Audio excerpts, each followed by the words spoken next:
Alright, so it's been about 45 minutes and the printer stopped. And we think it might be there was a kink in the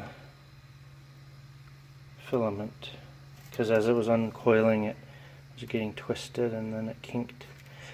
So the final product is not so much of a cube.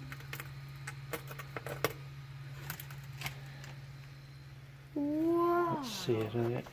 Not too bad, is it? Looks like a robot.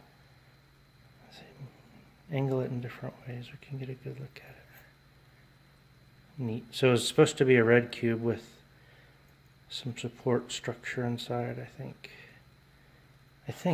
What do you think? Yeah. Yeah. Alright, so we'll try again next time. What we need is this to be suspended here so it'll uncoil properly.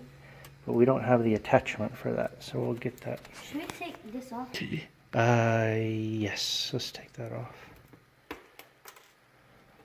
Okay. That went flying and I dropped it. Alright. So this ends our first 3D printing ever.